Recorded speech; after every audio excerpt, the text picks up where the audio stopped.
नमस्कार दोस्तों, मैं निपुण आलम बैन आप सभी का अन अकेडमी में स्वागत करता हूं। और दोस्तों, अभी एक बहुत बड़ी चर्चा प्रारंभ हुई है, वो आसाम के अंदर। और हम देख रहे हैं कि पश्चिम बंगाल के बाद अब आसाम के अंदर बहुत बड़े स्तर पर आंदोलन हो रहे हैं, वहां प्रोटेस्ट हो रहे हैं। प्रोटेस्ट हो रहे हैं एक कम्युनिटी को लेकर, वो कम्युनिटी मियाँ मुस्लिम को लेकर, कि मियाँ मुस्लिम को लेकर वहां पे विवाद शुरू हुआ है। एक कहते हैं एक आंदोलन, एक प्रोटेस्ट वहां पर स्टार्ट हुए हैं। तो बात यह है कि मियाँ मुस्लिम आखिर हैं क्या, और ये क्यों है चर्चा में, विषय क्यों बने हुए हैं, और आसाम में मियाँ मुस्लिम को लेकर इस प्रकार का एंगर क्यों है, गुस्सा क्यों है। बहुत सारे वहां पर संगठन जो हैं वो सड़कों पर आकर प्रदर्शन कर रहे हैं कि हमें मियाँ मुस्लिम को देश से बाहर निकालना है। मियाँ मुस्लिम को जो ऊपरी आसाम है वहां पर आने नहीं देना है, बसने नहीं देना है। अगर रहना भी है तो निचले आसाम तक सीमित रहना है, हमें ऊपरी आसाम तक आने नहीं देना है। और इसी बात को लेकर जो वहां के मुख्यमंत्री हैं हेमंत विश्व शर्मा, उन्होंने भी एक स्टेटमेंट आपको वहां पर दिया है कि कैसे भी करके हम मियाँ मुस्लिम को वहां पर बसने नहीं देंगे। अब दोस्तों, बात ही उठती है कि मियाँ मुस्लिम आखिर होते कौन है, मियाँ मुस्लिम कहा किसे जाता है। अगर आप आसाम को देखें तो देखिए दोस्तों, आसाम का ये मानचित्र आपके सामने है। जो निचला आसाम है, ये आप देखें, जो निचला आसाम आपको देखने को मिल रहा है, यानी कि जो निचला आसाम है, इस एरिया के अंदर आपको देखने को मिलेगा निचले आसाम में रहने वाले मुस्लिमों को जो है वहां पर कहा जाता है कि ये जो है आपका मियाँ मुस्लिम है, इनको मियाँ मुस्लिम कहा जाता है। और जो आपके अदर एरियाज में रहने वाले मुस्लिम हैं, उनको वहां पर मियाँ मुस्लिम नहीं कहा जाता। निचला आसाम का अगर हम बात करें तो यहाँ पे आपका बारपेटा, धुबरी, दक्षिण सलमारा, मनकाचर, नालबाड़ी, ये इस प्रकार के बहुत सारे आप देखें ये जिले जो हैं, ये आपके सब के सब आपके ये डोगरी वाला एरिया है। ये सब वो एरिया है जहाँ पर आपका मियाँ मुस्लिम रहते हैं। आखिर मियाँ मुस्लिम हैं कौन? देखिए, अगर हम असम राज्य की आबादी की बात करें तो असम राज्य की आबादी तकरीबन साढ़े साढ़े 3 करोड़ है। और जो आपके वहाँ पर 33 जिले हैं, हम देखें तो करीब 34% आबादी जो है वहाँ पर मुस्लिम आबादी है। लेकिन जो मुस्लिम आबादी है ये दो कैटेगरी में बटी हुई है। एक तो असमिया मुसलमान, जिनको वहाँ पर स्थानीय मुसलमान कहा जाता है, या खिलोजिया वहाँ पे कहा जाता है। जो वहाँ पे खिलोजिया की संख्या है, यानी कि जो टोटल मुस्लिम में वो करीब 9 मिलियन वहाँ पर क्या है आपका जो असमिया मुस्लिम है, यानी कि असलिया मुस्लिम वहाँ पर आपको देखने को मिलेंगे। और साथ ही जो मियाँ मुस्लिम हैं, उनकी जनसंख्या 10 मिलियन के आसपास मानी जाती है। हालाँकि संख्या में अगर हम देखें तो थोड़ा बहुत कम ज़्यादा होता रहता है, वो परिवर्तन होता रहता है। लेकिन 15 जिले ऐसे हैं जहाँ पर आपका क्या है मियाँ मुस्लिमों का दबदबा है, या मियाँ मुस्लिम क्या है बड़ी संख्या में, बड़ी आबादी में है। मियाँ मुस्लिम कहा किसे जा रहा है? मियाँ मुस्लिम उनको कहा जा रहा है कि जो बांग्लादेश से आए हैं, जो बांग्लादेशी हैं, उनको वहाँ पर मियाँ मुस्लिम कहा जाता है। बोलने की बात है, भाषा की बात है, वहाँ मियाँ मुस्लिम आम बोलचाल में उनको कहा जाता है, तो उनको मियाँ मुस्लिम यानी जो बांग्लादेश से अवैध प्रवासन कर कर घुसपैठी बनकर वहाँ पर आए हैं। और जब हम देखें वहाँ पर जो आपका स्थानीय मुस्लिम है, उनको खिलोजिया वहाँ पे कहा जाता है। हाल ही में हम देखें तो वहाँ पर जो अल्पसंख्यक जो विकास बोर्ड है, उसने भी ये बात कही थी 2020 में कि हम क्या करेंगे, दोनों जो आपका असमिया मुस्लिम है, जो असम के जो वहाँ के लोकलाइट मुस्लिम हैं, और जो मियाँ मुस्लिम हैं, उनको हम क्या करेंगे, पूरा-पूरा अलग करेंगे, अलग करने की योजना बनाएँगे। हाल के दिनों में एक नोटिफ़िकेशन 6 महीने पहले सरकार ने जारी कर 5 जो कम्युनिटी है मुस्लिम में, उसको वहाँ पर स्थानीय मुस्लिम करार दिया है। बाकी को कहा गया है कि बाकी आप जो है मियाँ मुस्लिम कहलाएँगे। अब मामला वहाँ पर ये हो रहा है कि बहुत बड़ी संख्या में प्रोटेस्ट इसलिए हो रहे हैं। प्रोटेस्ट जो करना ये है कि आप 7 दिन के अंदर, 10 दिन के अंदर मियाँ मुस्लिम जो हैं, वो क्या करें कि जो पूरा असम का जो आपका ऊपरी असम है, यानी कि ये ऊपरी असम जो हम बोले, तो जो ये ऊपरी असम है इसको आप छोड़ दें। इसको आप क्या कर दें, खाली कर दें। तो प्रश्न उठता है कि क्या इस प्रकार का प्रोटेस्ट जो है बढ़ रहा है, क्या ये कॉन्स्टिट्यूशनली है, संवैधानिक है? इसके क्या फ़ायदे, क्या नुकसान हैं, जो इस प्रकार के प्रोटेस्ट वहाँ पे चल रहे हैं?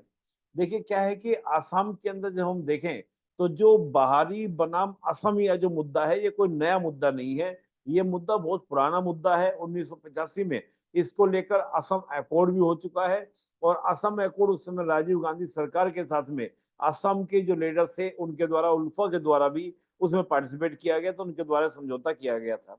जिसमें यही मुद्दा था कि जो बांग्लादेश से बड़ी संख्या में, पहले पूर्वी पाकिस्तान से जो बड़ी संख्या में पलायन होता है, उस पलायन की वजह से क्या है कि वहां पर पूरा पूरा क्या होता है कि जो वहां की एक डेमोग्राफी है, वहां की जो असमिया कल्चर है, वो क्या हो रही है, पूरी पूरी प्रभावित हो रही है, वो क्या हो रही है, आपकी डिस्टर्ब हो रही है। उसको जरूरत है रोके जाने की, परिवर्तित की, उसको यानी कि रोके जाने की जरूरत है। और जो 1971 के बाद आसाम के अंदर आए जो बांग्लादेशी हैं, उनको वापस भेजा जाए, उनको लौटाया जाए। हालांकि एक बड़ी संख्या में बहुत सारे बांग्लादेशियों को बाहर निकाला भी गया है, निकाला भी गया, लेकिन कब? जब आपकी एनआरसी लागू हुई। और देखिए, एनआरसी लागू करने की बात 1985 में हुई थी, लेकिन आप जानते हैं कि एनआरसी भी हाल ही के दिनों में जब सीए आपका आया, तब एनआरसी को लेकर आया था, और एनआरसी वहां पर हुई भी थी। उसके तहत काफी लाखों लोगों को वापस भेजा भी गया है, यानी कि भारत के आसाम से निकाला भी गया है। लेकिन अभी भी एक बड़ी संख्या क्या है, वहां पर मुसलमान, मुस्लिम जो मियाँ मुस्लिम है, यानी कि जो बांग्लादेशी है, वो वहां पर रहते हैं। अब प्रश्न उठता है कि जो ये घुसपैठ होती है, अब हम बात करें थी कि इसमें एक राजनीतिक पहलू है, वो तो रहता ही रहता है। अब इसको हम थोड़ा सा देखें, राजनीतिक पहलू इसमें क्या है, आर्थिक पहलू इसमें क्या है, और सामाजिक पहलू इसमें क्या है। अगर हम एक राजनीतिक पहलू की बात करें, तो देखिए, भारतीय राजनीति हो या कोई भी राजनीति हो, वो एक वोट बैंक की राजनीति चलती है। और हम जानते हैं कि जब 1 करोड़ के करीब आपका वोट बैंक हो जाता है किसी भी एक वर्ग का, तो वो उस वोट बैंक को प्रभावित करने का प्रयास करते हैं। और जैसे भी हमने कहा कि काफी सारी जो वहां विधानसभा की सीटें हैं, तो जो 15 जिलों में जो प्रभुत्व है मियाँ मुस्लिम का, वो उन सीटों को क्या करते हैं, प्रभावित करते हैं। वहां पर वोट बैंक का इशू बड़ा इशू बन जाता है। और जिस भी पार्टी को वोट दिया जाएगा, जाहिर सी बात है कि वो मियाँ मुस्लिम का समर्थन करेंगे, और वो पार्टी मियाँ मुस्लिम का समर्थन करेगी। तो ये तो बात हो जाती है आपका, एक हमसे बात करें वोट बैंक को लेकर। हम आर्थिक बात करें, निश्चित रूप से कि भारत की जनसंख्या वैसे ही बहुत ज्यादा है। हम देखें तो करीब 140 करोड़ हमारी आबादी है। और अगर बाहर के लोग इस प्रकार से आते हैं, घुसपैठ करके आते हैं, तो होता क्या है कि हमारे जो संसाधन हैं, उन पर क्या होता है, बर्डन पड़ता है। इवन जो हमारे यहाँ पर जो काम करने वाले जो लोग हैं, उनका रोजगार वो क्या करते हैं, छीनते हैं। तो हमारे रोजगार के ऊपर भी क्या होता है, आपका संकट उत्पन्न होता है। फिर हम सामाजिक देखें तो सामाजिक भी एक समस्या उत्पन्न होती है। देखिए, असम में जो समस्या ये नहीं है कि वहां पर हिंदू मुस्लिम का झगड़ा है। झगड़ा इस बात का है, बाहरी बनाम स्थानीय। क्योंकि जो असम में रहने वाले मुस्लिम हैं, उनको लेकर विवाद नहीं है। लेकिन जो आपका जो मियाँ मुस्लिम जिनको वहां पे कहा जा रहा है, वो एक बंगाली कल्चर को लेकर आ रहे हैं, वहां पर आ रहे हैं। उस बंगाली कल्चर से लेके इश्यूज है।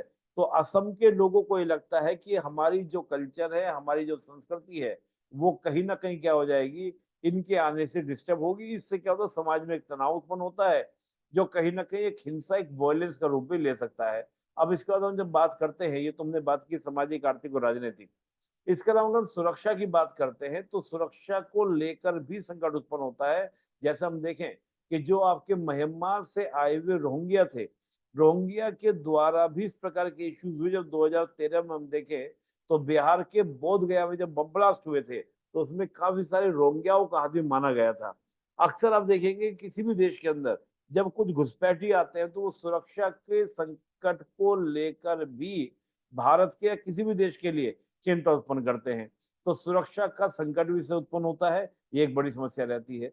बात करें कि हमारे जो कॉन्स्टिट्यूशनल प्रोविजंस हैं, संवैधानिक प्रावधान, इसके लेकर क्या कहते हैं। जब हम एक संवैधानिक प्रावधान की बात करते हैं, कॉन्स्टिट्यूशनल प्रोविजंस की बात करते हैं, तो हालांकि हम जानते हैं कि संवैधानिक प्रावधान इस तरह के हैं कि भारत में किसी के साथ भी कोई भी भेदभाव नहीं किया जाएगा। जैसे आर्टिकल 15 को आप देखेंगे, आर्टिकल 14 को आप देखेंगे, आर्टिकल 16 को आप देखेंगे, तो वहां पे क्या कहा गया है कि धर्म, मूलवंश, जाति, लिंग, जन्म स्थान के आधार पर there are not any discrimination on the base of this, यानी कि धर्म, मूलवंश, जाति, लिंग, जन्म स्थान के आधार पर भेदभाव नहीं किया जाएगा। लेकिन जो इस प्रकार के अधिकार मिलते हैं, वो मिलते हैं भारतीय नागरिकों को, यानी कि जो आपके इंडियन सिटीजन्स हैं, उनको ये राइट्स मिलते हैं, ना कि सबको ये राइट्स मिलेंगे।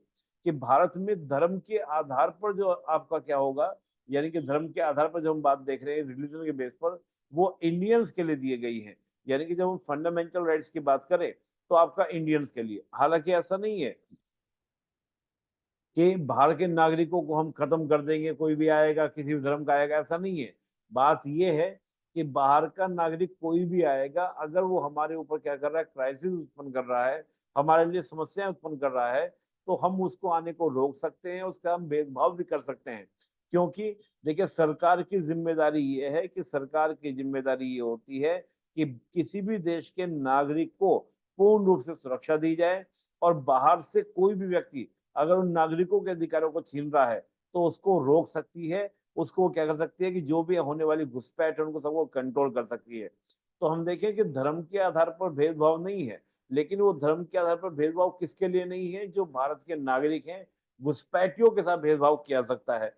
इसके अलावा भी हम देखें तो संविधान का अगर हम आर्टिकल 19 को देखते हैं तो आर्टिकल 19 के अगर हम 19(1)(d) को देखते हैं, 19(1)(d) ये कहता है कि भारत का कोई भी नागरिक कहीं भी जाकर बस सकता है, रह सकता है। ऐसे आप देखें तो 19(1)(a) और 19(1)(d) सॉरी 19(1)(d) 19(1)(e) ये दो अधिकार देते हैं, भारत में कहीं भी घूमने फिरने का अधिकार, भारत में कहीं भी बस जाने का अधिकार।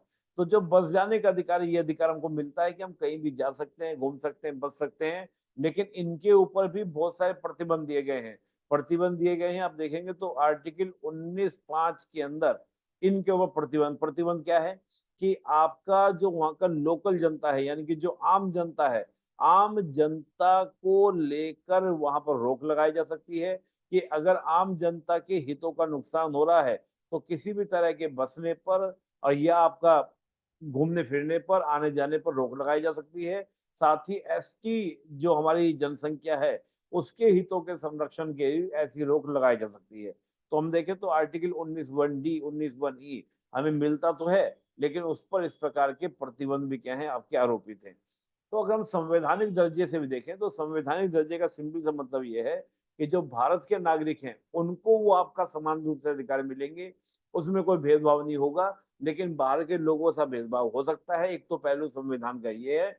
दूसरा पहलू यहाँ पर ये है कि जो भी आपके वर्तमान नागरिक हैं, वर्तमान नागरिक के साथ भी भेदभाव हो सकता है। वो आपका आर्टिकल 19 साहब का हो सकता है, लेकिन शर्त है कि आपके इस प्रकार की कंडीशन वहां पर आरोपित होनी चाहिए। तो हम संवैधानिक दर्जे से भी देखें तो कुल मिला के बात यह है कि जो घुसपैठी का मुद्दा है आपका असम के अंदर, ये एक बड़ा मुद्दा है और एक पुराना मुद्दा है। हम 70s से देखें तब से मुद्दा चल रहा है, और अब मैं से आपको बताया कि 1985 में इस बात को लेके समझौता भी, यानी कि आपका साइन तक हो चुके हैं, समझौते तक हो चुके हैं।